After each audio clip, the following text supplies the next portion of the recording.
Hello everyone. So I procrastinated on this video because I wasn't entirely sure what to talk about that I haven't already, in some capacity, talked about on the channel. As I make more videos and play the game more, I get deeper and deeper into experimenting with spells instead of weapons, and it has discolored my perception of the games in a way that amplified my enjoyment. However, I recognize that this might puzzle others who are so used to working in a completely different paradigm. Mageplay is a completely different game, parallel to the game that everyone else is accustomed to, but still operates by many, truly all, of the same rules and requirements. All of my regular builds are mages at this point, and to some this may seem boring or trivial. I wouldn't have it any other way, and I'm pleased to say that many of my magician colleagues would think along the same lines. What I'll do for the course of this video, and probably the remainder of videos I do with the footage that I have, will be similar to my usual structure. I'll have a preset list of talking points which I discuss, and then I'll add details about what is happening in the game if I see something interesting occur. Like here, where I enlist Agheel to kill the host for me. How convenient.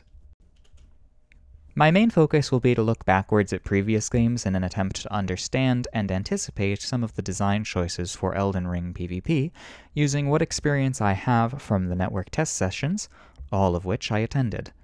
This will be the past perspective of From Software PvP, and if I ever get to it, we will look at the present state of invading that we face in Dark Souls 3 and Demon Souls, and then finally what we can expect for the future based on the very limited knowledge that we have about the game at hand. Needless to say, all of these topics are interlinked since all of the games still have active servers and will for a good time onwards. This invasion here is one of the few co-invasions I was able to get, where I kind of just run around and do fuck all. The passive poise was really, really irritating. Something that I should note is that I am expecting more than any other type of invasion that we will have in Elden Ring. We will be having 3-man ganks, and that's fine. But I will say that the joy of a 2v4 in Dark Souls 3 will no longer exist, which is very disappointing. However, there are unique challenges that a 1v3 will have, but those challenges will most likely be met by simply doing more damage. I really hate to say it, but like, burst damage is going to be so important because you're just kind of going to have to make it a 2v1 before it even becomes a feasible fight, and then once you get to that point, then you can kind of have fun. But like, before then, you're just going to be running away because any instance of hitstun in the middle of 3 people is death, and then you're done with the invasion. And it's not a lot of fun, you know? There should be some kind of fight that happens instead of just kiting forever for however long until you eventually deplete them of resources. You know, like it's not exactly an optimal situation. But this is the network test. It's not the finished product. I really sincerely doubt that the end result will be like this. In fact, I actually think the end result will be much the opposite, where invaders are extremely overpowered and can completely annihilate any phantom they wish at any time, which is the case in pretty much every game if you know how to do it. So overall, the network test was extremely fun, but also extremely challenging for the reasons I have already described. It was entirely too easy to maximize your effectiveness by wearing one specific armor set and using 1 or 2 specific weapons with 1 or 2 specific ashes of war. But all in all, this is not a finished product. It doesn't matter how broken or nonsensical ganking could be in a network test. That being said, there was also a somewhat optimal set of weapons for an invader to use, so long as they kept their level near the base and they cranked their weapons up to +3. Still, cracking through an entire squad in the Crucible armor was almost impossible on your own at this level and weapon upgrade. The hitstun felt almost identical to how Bloodborne calculated it, which also means that infinite hitstun combos are going to be possible, as we have already seen from cooperators on invaders. I wouldn't be surprised if the formula had been ported directly from Bloodborne. I'm assuming that Dark Souls 1, Bloodborne, and Sekiro all have a more similar framework under the hood than Dark Souls 3, and it's honestly neither here nor there because we don't really know what the full capabilities of invaders will be, and if invaders are sufficiently deadly, then infinite hitstun will be one of their few loss conditions. I ended up using Flame of Frenzy here, significantly more than I should have, but I used it because it was able to hit 3 times, it hit in a very nice arc, able to hit multiple people, and it did a fantastic amount of burst damage for the cost. There was no way that I couldn't use it. I did attempt to use the Fireball spell as like a zoning spacing option, and I was going to try to combo it into O Flame, the new combustion. However, that just didn't really end up happening.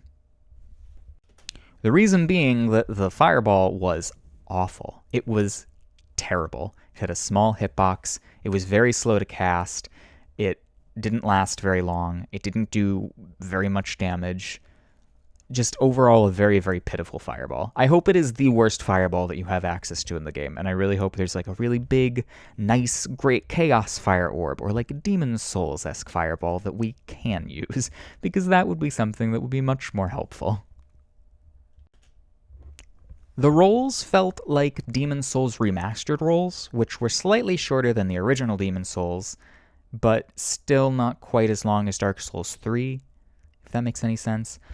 Invincibility was pretty generous, but it was difficult to tell how roll catching worked with the latency and all that, and with passive poise it was also kind of hard to tell. Roll catching was definitely easier than Dark Souls 3, almost as easy as Demon's Souls and Dark Souls 1. Riding off that, the hitboxes and invincibility across the board were pretty fast and loose. This applies to enemies and bosses mostly, but also PvP. By this I mean that compared to Dark Souls 3 and even Bloodborne's mostly very tightly measured attack timings and invincibility allotments on rolls, Elden Ring leans more towards an RPG orientation as opposed to an action game orientation. The minute-to-minute gameplay is similar to Dark Souls 1 and Demon's Souls in that way, where if an attack is too big to be feasibly dodged, then it will hit you anyway, regardless of your dodge timing. A good example of this would be the Demon Fire Sage's area of effect blast attack, or like King Alant's area of effect attack. However, with the strength of shields and the invincibility on jumping, there are new ways to avoid damage that are not exclusively rolling. I would not be surprised if, when the game has been out for a little while, that we discover that the methods for avoiding attacks are more similar to Sekiro, where attacks must be rolled exclusively in specific directions or jumped over entirely. And then there may be the case that some attacks simply cannot be dodged, jumped, or blocked, and with adequate anticipation, animation can be avoided by moving out of range. These deep, involved systems for avoiding attacks, which extends into PvP, is a good thing, in my opinion.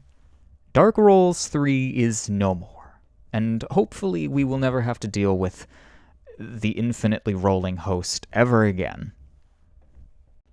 Now it might just be the infinitely jumping host, or the turtle host with a shield. In terms of other movement, the running and jumping looked like Sekiro. I don't have too much to say about it. I didn't play Sekiro, so I can't say how it feels, but just based on the appearance of the animations and how the character model moves, I would say it's more similar to Sekiro in that way. So I started the network test as a sorcerer, and then I leveled too high for invasion activity, so I had to make a new character. In keeping with my reverence for the Demon's Souls mage, I decided to try to make a sort of pyromancer with all the fire spells, since I knew that it would be possible with what was available in the demo. Therefore, any half-decent footage I have is only of this faith magician thing that I made as an attempt to get more invasions, which I'm kicking myself for, but ultimately not that disappointed about. It would have been really great to get more sorcerer footage, but I recognize in hindsight that the incantations I used had significantly more practical burst damage potential than most of the sorceries. In fact, the only sorcery that I could get to really dish out the damage was Carrion Piercer fully charged. And the nice thing about that was that it knocked people off their feet, so you actually had the moment to catch your breath, or something. So this build, I had tried to use Fireball on, and it was very bad. It really just didn't do much of anything for an invader. Like I said, didn't do a lot of damage, didn't do a lot of stun. slow, didn't last very long. And it was kind of pricey to cast, so I just stopped. Wasn't really into it. I wanted to have the core Demon Souls spells, like a Fire Spray, Fireball, and the Ignite in O Flame, but that just never really worked out. So I ended up using mostly Frame of Frenzy and O Flame. Other than that, I ended up using Beast Claw a lot, and I messed around with some of the healing options, but for the most part, my repertoire was Flame of Frenzy and O Flame, which I think were some of the best invading tools to have. Oh, aside from Dragonfire, but that's another story. I like to think that I come from a Demon Souls background in terms of thinking about spells, which doesn't make any sense, because Bloodborne and Dark Souls 3 were the first games I started invading in with any degree of seriousness. The whole evolution of my invading was a very slow and gradual affair over the course of many years, and only became more refined recently when I made an effort. And I still don't consider myself, like, that good. So honestly, sorcery or pyromancy and even miracles are all the same to me. It's just meaningless lines drawn between different sets of tools, and Dark Souls 3 has the harshest divisions of any game. An individual spell is just another type of attack, with its own benefits and drawbacks, like any other. To my mind, there is no difference between an R1, a running attack, a heavy attack, a weapon art, and a spell. Only aesthetics. A good spell is just a type of attack that consumes a more limited resource than stamina. It's all just hitboxes that come off your character model, and you're just trying to leverage those hitboxes in a way that makes your character model not get hit. Baiting and punishing. All that jazz. I just happen to like the spell options a lot more than many of the other options available. I started to realize that the only way through some of these ganks was to leverage my resources against theirs, and that often involved pulling them into mobs and repositioning over and over and over again just to try to get a bit of damage off without dying. There really wasn't a practical way to just blast a phantom down, and backstabs and ripostes were not really a practical choice. So I ended up doing a lot of Flame of Frenzy. I also made the foolish decision to run 2 cerulean flasks at one point, and I realized after a little bit that it was very stupid of me, because when I killed a phantom, then I wouldn't be able to get 2 flasks back instead of just 1. So that was just kind of a net loss. I think my thinking was that if I didn't have at least the 2 flasks, then I wasn't even going to be able to kill 1 phantom. And to be honest, sometimes that was the case. So while we're thinking of spells as tools, I will talk about some of the spells that I noticed and that I used. The first is the Ignite Combustion option called O Flame, which I said pretty much every time I used it because I thought it was just hilarious. And it acts much more like Fair and Flash Sword than any combustion did before it. It has its own kind of full moveset, like it has running and rolling attacks. Sadly, it doesn't have jump attacks or plunging attacks, which I would like, but, you know, can't have everything. This spell was very good for hitting people that were shielding a lot and for finishing off targets and chasing them down, because it came out very quickly. I think it might have come out slightly faster than Dark Souls 3 Combustion at max cast speed, but I can't really say for sure. The new Carry and Piercer spell is more like an Ignite Combustion in that it does a lot of burst damage at melee range, but then again, we already did have something like Soul Greatsword, it's just that this hits in a straight line instead of a curved arc. The new Meteorite Sorcery acts like a Firestorm type spell in that it does high area of effect damage in multiple hits, so that's interesting that they gave sorcerers effectively a Firestorm. Here I recognize that we're standing in water and that if I hit him with lightning, he will get hit basically no matter how he rolls, so I finish off that phantom that way. Generally, you'll see trending that Dark Souls Pyromancy tends to be best at melee range and sorcery is better at mid to long range. Dark Souls 3 started to blur the line with that with Flash Sword and Soul Greatsword, and even that was in Dark Souls 2. So now you're going to see a lot more of these long-range incantations that are faith spells, and then close-range sorceries that are int spells like Briars of Sin and Carry and Piercer. Don't take my word for this, but word of mouth is that cast speed is once again tied to dex. If I had to guess, it would probably scale in a similar way as it did in Dark Souls 3, with each point speeding up the animation of the cast by 0.6%. However, I'm not entirely convinced this is how it works. My initial impression was that Elden Ring's spells were slower than Dark Souls 3's at maximum cast speed, but I'm about to put up some Dark Souls 3 footage to compare between them, and if you take a look, it's really, really, really hard to tell the difference between these spells that are similar in Dark Souls 3, like the Soul Arrow, versus the Elden Ring equivalent. Like, this to me looks almost exactly the same speed. And then even the O Flame that I was using is almost identically as fast as maximum cast speed combustion in Dark Souls 3. And this is maximum cast speed Black Flame. And in Elden Ring, you can repeatedly cast O Flame, which is significantly faster than casting Black Flame back-to-back with 2 Pyromancy Flames. Then again, I'm not comparing them exactly side by side, so it's mostly anecdotal, but I mean, you could slow it down and look at it yourself, but just based on what I'm seeing, it looks like the base cast speed of Elden Ring, for the network test at least, is just as fast as maximum cast speed Dark Souls 3. It would be a very striking difference if Elden Ring's base cast speed was as slow as Dark Souls 3's base cast speed. You would notice, and you would notice immediately, because it's dramatically different.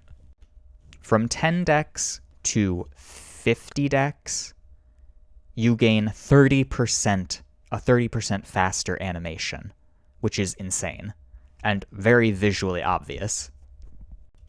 The slower the spell, the more obvious it is, but even on a basic Soul Arrow, it's very easy to tell what's a base cast speed Soul Arrow and a maximum cast speed Soul Arrow. Now, we didn't even have cast speed in Bloodborne or Demon Souls, thank God. In Dark Souls 1, it was increased from 35 to 45 only, and Dark Souls 2, it was all over the place. I'm hoping it just isn't in the game, and that whoever said this was lying, or just didn't research it at all, because who is to say? But the rumor is that it's tied to dex. It seems to be quite good. It's not as fast as, like, pivot casting, obviously, but it is rather fast. After getting killed by this Dragonfire spell, I decided to go pick it up and try it myself, and it was a lot. I'll just say that. Now, there wasn't any cast speed in Bloodborne or Demon Souls. In Dark Souls 1, it increased from 35 to 45, and in Dark Souls 2, it was all over the place. But you could increase it in Dark Souls 2 by using a variety of means, instead of just a ring. Another thing to mention is that the homing of projectiles is pretty good, like the glintstone pebbles that are basically soul arrows. They can still be strafed pretty easily, and I'm pretty sure the hitbox size is a little smaller, but they do home in significantly better than their Dark Souls 3 equivalent. If there really is scaling with dexterity, I'm assuming there's going to be some kind of Sage Ring +2 in the game, and if not, I'm going to be really upset. Casting quickly is so crucial to effective mage play that you need to sacrifice whatever you can to achieve maximum cast speed. Even in Dark Souls 1, I have heard of meta sorcerers that would sometimes run like as low as 32 int with 45 dexterity just to get maximum cast speed. Like, that kind of statting is ridiculous. Unheard of. But you have to do it, because if someone else can be faster, then they will have a slight edge over you. So you have to be as fast as possible, even if by a frame. And I know with Dark Souls 3, like, whatever, there's latency, it doesn't really matter that much, but it matters to me, and it matters to anyone who's trying to make something that's kind of perfect. So I will close on one of the few sorcerer clips I do have available to me. And I thank you oh so much for watching and listening to me rant about what I know about Elden Ring thus far. And I hope that you can bear the weight with me. Take care, fellow magicians. I hope you're as excited as I am.